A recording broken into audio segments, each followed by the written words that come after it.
નમસ્કાર, spark today ન્યૂઝમાં આપનું સ્વાગત છે। યાત્રા મહાસંઘ દ્વારા આજરોજ વડોદરાના કાલાઘોડા સયાજીગંજમાં સર સયાજીરાવ ગાયકવાડના 240 વર્ષ જૂના ભગવાન શ્રી રામજી મંદિરથી ભાયલી ગામના અરવિંદભાઈ મંગળભાઈ પટેલ દ્વારા બનાવવામાં આવેલ 1100 કિલોનો દીવો શ્રી રામ દીપ પ્રસ્થાન યાત્રા દ્વારા વડોદરાથી અયોધ્યા રવાના થઈ ગયો હતો, જેમાં શહેર ભાજપ પ્રમુખ doctor Vijay Shah, ward number 10ના ઉમંગ બ્રહ્મભટ્ટ તેમજ ધર્મયાત્રા મહાસંઘના રાષ્ટ્રીય અધ્યક્ષ સિદ્ધાર્થ માંકીવલા સહિત અનુભવી ઉપસ્થિત રહ્યા હતા। ધ્વજવંદન બાદ આ દીપ વડોદરા શહેરમાંથી રેલી સ્વરૂપે ફતેગંજ નાઇટ માર્કેટ, અમિત નગર એરપોર્ટ સર્કલ, ગેંડા સર્કલ થઈ ગોલ્ડન ચોકડી થઈને રવાના થયો હતો।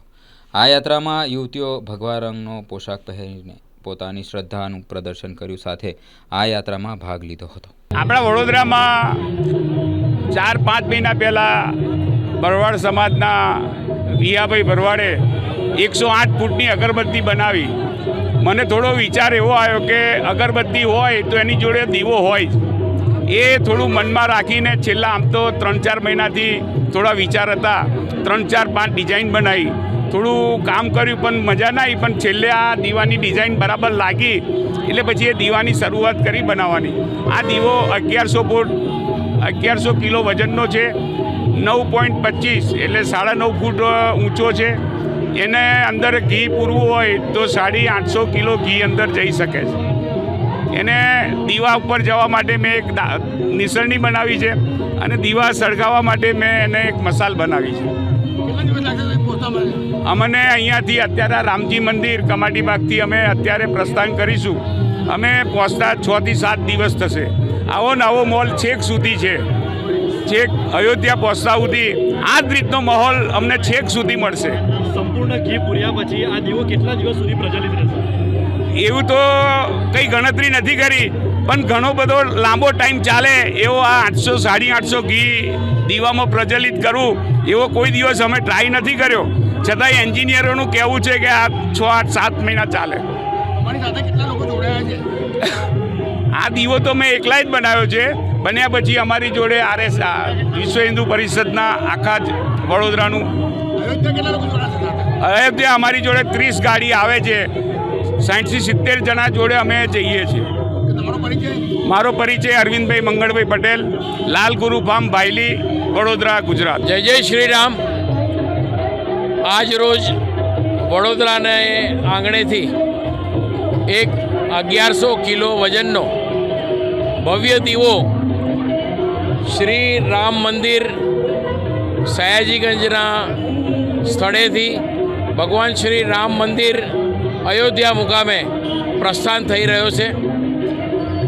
ભાયલીના મનોરથી શ્રીમાન અરવિંદભાઈ પટેલ દ્વારા બનાવવામાં આવ્યો છે અને ધર્મયાત્રા મહાસંઘ જે વિશ્વ હિન્દુ પરિષદનું યાત્રા આયામ છે, આ રામદીપ પ્રસ્થાન યાત્રા સ્વરૂપે વડોદરાથી અયોધ્યા સુધી એને લઈ જવામાં આવશે અને 11 તારીખના રોજ અયોધ્યા મુકામે એને પ્રસ્થાપિત કરવામાં આવશે। વડોદરા માટે ખૂબ જ ગૌરવની વાત કહેવાય કે એક વખત અહીંથી અગરબત્તી ગઈ, અત્યારે દીવો ગયો અને હમણાં જ થોડા દિવસો પહેલાં એક એપ લોન્ચ કરવામાં આવી, જેની અંદર તમે ડિજિટલ માધ્યમથી રામ નામ લખી શકો। એટલે સનાતન ધર્મમાં જે નિત્યક્રમ હોય છે કે દીવો, અગરબત્તી અને ભગવાનનું નામ, આ ત્રણેય વસ્તુ વડોદરાને આંગણેથી સાર્થક થઈ રહી છે અને સૌ દેશના સનાતનીઓ આની અંદર હર્ષોલ્લાસથી જોડાયા છે। ખૂબ ખૂબ ધન્યવાદ। અને જ્યારે ભગવાન શ્રી રામનો પ્રાણ પ્રતિષ્ઠા મહોત્સવ થશે પછી હિન્દુ રાષ્ટ્ર એ નિશ્ચિત છે। જય જય શ્રી રામ। વડોદરા એક સંસ્કારી નગરી છે। આ સંસ્કારી નગરીએ હંમેશા દુનિયા અને દેશને કંઈ ને કંઈ નવું આપ્યું છે। વડોદરા શહેરે જ વડોદરાની સંસ્કારિતાની સુવાસ ફેરતી 108 ફૂટ અગરબત્તી રામલલા માટે મોકલી છે। એવી જ રીતે આખા વિશ્વમાં રામનો પ્રકાશ જાય, રામ રાજ્યનો પ્રકાશ વધે, એના માટે આ રામદીપ જઈ રહ્યો છે, અરવિંદભાઈ પટેલે બનાવેલો।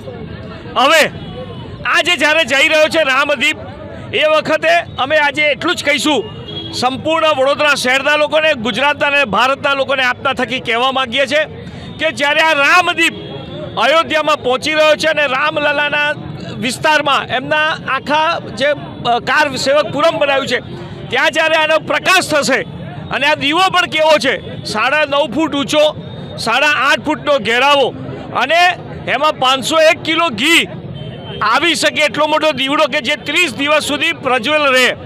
તો આની પાછળની કલ્પના પણ છે કે આ રામના દીપ દ્વારા સંપૂર્ણ દુનિયાને રામ રાજનો એક પ્રકાશ, રામ રાજનો એક સંદેશો મળે એની પાછળની આ ભાવના છે. સાથે સાથે સનાતન રાષ્ટ્ર સેવા સંઘ દ્વારા એક નવું વડોદરાથી એક નવી વસ્તુ આપી છે કે લોકો રામ નામ જે લખતા હતા એ કાગળ પર લખીને એનો નાશ થતો હતો, પરંતુ ડિજિટલી રામ નામ લખવાનું શરૂ કર્યું છે અને એ રામ નામના દ્વારા ક્લાઉડમાં રામ નામ જશે એટલે અનંતમાં રામ નામનો ઉલ્લેખ એટલે અનંત બ્રહ્માંડમાં પહોંચશે અને ત્યાં એ સંગ્રહિત થશે. આનો કદી પણ નાશ થવાનો નથી. તો જ્યારે રામ નામનો નાશ ના થઈ શકતો હોય, પૂરા ક્લાઉડમાં જતો હોય, તો નક્કી 14 બ્રહ્માંડનું કલ્યાણ રામજી કરનાર છે. અમારો પ્રયત્ન છે, જે પણ દર્શકો જુએ છે, સનાતન ધર્મની વેબસાઇટ સનાતન ધર્મ ORG એના પર રામ નામ રજીસ્ટ્રેશન કરાવી રામ નામ લખી અને આખા વિશ્વમાં રામના દ્વારા અધર્મનો નાશ થાય, આતંકવાદીઓનો સફાયો થાય, એના માટે આપણે રામ નામ લખીએ અને સંપૂર્ણ વિશ્વનું કલ્યાણ કરીએ. બોલો જય જય શ્રી રામ. અલગ અલગ પ્રકારની ભેટ આપવામાં આવી રહી છે. થોડા જ દિવસ પહેલાં 108 ફૂટની અગરબત્તી એ પણ અયોધ્યા ખાતે પ્રસ્થાન કરેલી છે. અગરબત્તીની સુવાસના માધ્યમથી એ વડોદરા શહેરની સુવાસ ત્યાં પ્રગટાવવાના છે. ત્યારે વડોદરાના અમારા પાર્ટીના કાર્યકર્તા અરવિંદભાઈ પટેલના માધ્યમથી એક દીપ, જે દીપ કાયમ માટે કાર સેવકપુરમમાં રહેવાનો છે. 1100 કિલોના વજનનો આ દીપ જે 11 ફૂટની હાઇટનો છે, જેને 8 ફૂટની પહોળાઈ છે, જેમાં 500 કિલોથી પણ વધારે ઘી રહી શકે છે. એક વખત આ દીપ પ્રગટ થયા પછી દિવસો સુધી આ દીપ ચાલુ રહે છે. આવી સરસ મજાની ભેટ અરવિંદભાઈના માધ્યમથી જ્યારે આપી છે.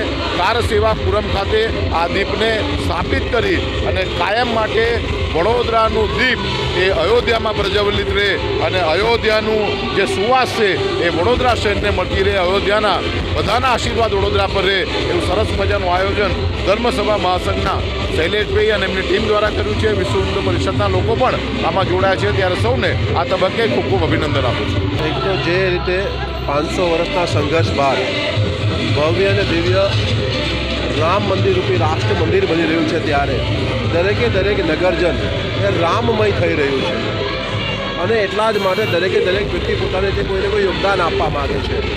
વડોદરા માટે ગૌરવની બાબત એ છે કે 108 ફૂટની ધૂપસળી પછી, અગરબત્તી પછી આજે ફરી વખત વડોદરામાંથી એક વિશાળ આજે વિશાળ દીવો કે આજે જે જઈ રહ્યો છે, ત્યારે મને પૂરો વિશ્વાસ છે કે આ દીપ જે છે એ માત્ર વડોદરાનું નહીં પણ સમગ્ર ગુજરાતને કારણે એક પ્રતીક છે. સમગ્ર વડોદરાવાસીઓની આસ્થાનું પ્રતીક છે, પૂજાનું પ્રતીક છે અને આ પ્રતીક હોવાને કારણે દરેક લોકો આમાં પ્રત્યક્ષ પરોક્ષ જોડાયેલા છે. એના પર ભગવાન શ્રી રામના આશીર્વાદ વરસશે અને આપણા સૌ માટે ઉત્સવનો સમય છે.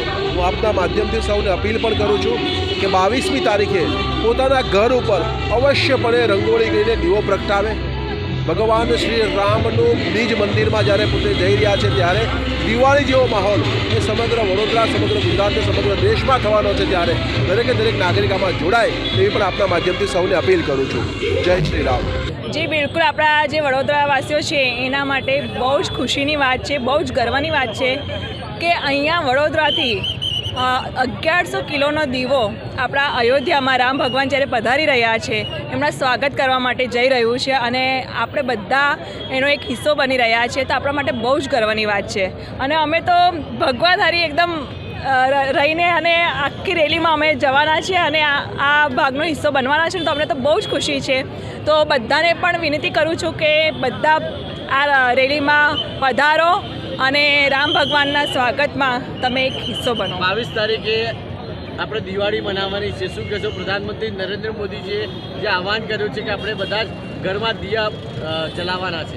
જી બિલકુલ, એ તો છે જ કે કંઈ પણ શુભ કાર્ય હોય તો દીવો પ્રગટાવવાથી જ એનું શુભ કાર્ય થાય છે. તો હું પણ એ જ કહીશ, બધાને કહીશ કે ઘરે 8 નહીં પણ 108 દીવા તમે પ્રગટાવો એવી મારી ઈચ્છા છે કે આખું ઇન્ડિયા નહીં, આખું આપણું વર્લ્ડ ઝગમગી જવું જોઈએ રામ ભગવાનના આવવામાં. શું નામ છે આપનું? લજ્જા શર્મા. ધન્યવાદ. मैं तो बहुत खुश છું કે મને આનો હિસ્સો બનવા મળ્યો છે. એટલે રામ ભગવાનના આગમનમાં અમે લોકો થોડુંક અમારો હિસ્સો અમે લોકો ત્યાં અયોધ્યા સુધી તો નહીં જઈ શકીએ, પણ અહીંયા રહીને અમે લોકો એમનું સ્વાગત કરી રહ્યા છે. એ અમારી માટે બહુ જ મોટી વાત છે. જય શ્રી રામ. અહીંયાથી જાય છે દીવો, બહુ ઐતિહાસિક વાત થવાની છે અને આઈ હોપ કે સરખી રીતે જાય દીવો અહીંયાથી અને વડોદરાનું નામ રોશન થાય. આપ કહેવા માંગો છો? જી બિલકુલ. અમારા જે શૈલેષ શુક્લા સર છે અને એમની આખી ટીમે જે આટલી મહેનત કરી છે એમને ખૂબ ખૂબ ધન્યવાદ કહેવા માગું છું. અને એમનું એક શ્લોક છે કે રામ આએંગે દીપ જલાએંગે. તો આપણો જે વડોદરાનો દીવો જે જઈ રહ્યો છે અયોધ્યા અને રામ આવીને દીપ જલાવશે, પ્રગટાવશે, તો આખા ઇન્ડિયામાં આપણું ઇન્ડિયા રોશન થઈ જશે.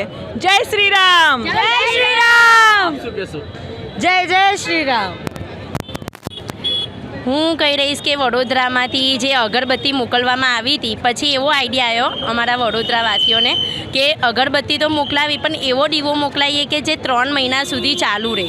એટલે 11 કિલોનો દીવો પણ રેડી કરવામાં આવ્યો એક જ મહિનામાં. જે આ દીવાની અંદર આ દીવા જે સળગે તો 2 મહિના સુધી ઓલવાય નહીં, 3 મહિના સુધી સળગતો રહે. એના માટે વડોદરાવાસી આ તૈયારી કરી છે. આજે જે રામજી મંદિર છે કાલાઘોડા ત્યાંથી અમે આ મોકલી રહ્યા છે ગોલ્ડન ચોકડી સુધી. એવી યાત્રા અમે કરી રહ્યા છે. અને આ જે દીવો અને અગરબત્તીનું જે આઈડિયા છે એ વડોદરાવાસીએ અયોધ્યા સુધી મોકલવાનું અને ઇન્ડિયા જે છે આપણી એ 22 તારીખે આખું દિવાળીથી ઝગમગી જશે. અને 500 વર્ષ પછી રામ જે છે એ આપણા જમીન પર સ્થાપના કરી રહ્યા છે અયોધ્યામાં. તો એનીથી ખુશીથી મોટી કોઈ વસ્તુ જ નથી. એના માટે જય જય શ્રી રામ.